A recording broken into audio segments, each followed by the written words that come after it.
Welcome to TJ Militaria. Today we're going to talk about the number 9 Mark 1 bayonet. I do apologise if there's wind on the video, but I'm sitting in my office and the wind's blowing a right hoolie outside. The number 9 Mark 1 bayonet is quite an interesting bayonet. At the end of the Second World War, there was the standard bayonet for the number 4 Lee Enfield was the Mark 4 bayonet, the spike bayonet, which was a practical bayonet, and it was relatively easy to manufacture, but it was a wartime economy kind of bayonet. After the war had finished, there was an introduction of the number 7 bayonet, which I've already talked about briefly in one of my previous videos, which was basically a complete and utter failure. So with this in mind, they wanted to come up with a new bayonet for the number 4 Lee Enfield.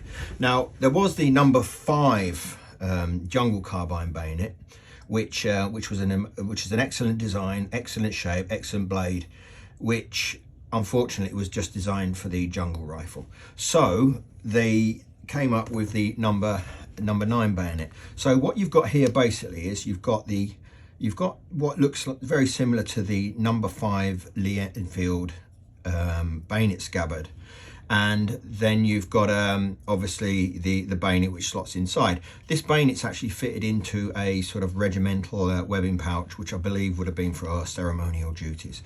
So taking this a little bit further, looking at the bayonet, on top of here you have the number 4 bayonet socket, which is quite a unique socket, which obviously slots over the number 4 Enfield. Now going from here, you can see there's an extension coming down from the actual socket, which then, if we just take that out of there, slots down onto what is very similar to the number 5 Enfield bayonet for the jungle carbine.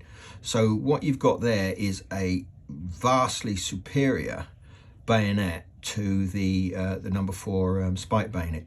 You've got the blood gullies on here, you've got the nice point, you've got an excellent tough blade, again as mentioned earlier, based on the number 5 Enfield bayonet. This particular blade was actually carried all the way through to the SLR bayonet, which we'll talk about in another later video.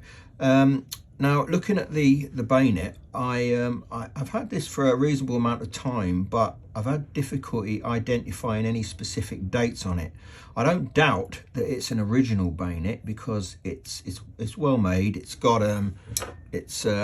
markings on there, but if we go on to the tip up here, we've got what looks like a JS and a small arrow pointing up, and then on the front of the drop down section, which leads onto the bayonet blade, there's another couple of digits. We've got a P and a 20 underneath, and just to the 9 o'clock, well probably the 8 o'clock, we've got what looks like a number letter 4.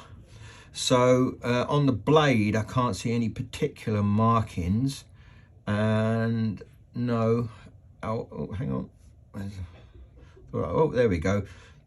I'm surprised I've not seen this before. So on top of here we've got a nice P with a ring around it, and then a 1949, which now confirms that it is a genuine number 9 bayonet, which is good. So it's just a very quick video. I don't want to bore people too much, because I'm sure most of you who are looking on these videos know exactly what I'm talking about. But I have a few of these on my website, which link in the comment section below. If you're interested, let us know, and I will contact you.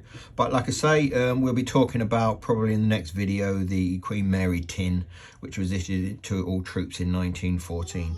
So once again, thank you for coming to my channel and having a look. If you want to subscribe, that would be great. And we're doing videos at the moment probably every day, every other day, just short quick videos on specific items from what we have available on our store. So once again, thank you very much, and I'll see you at the next video.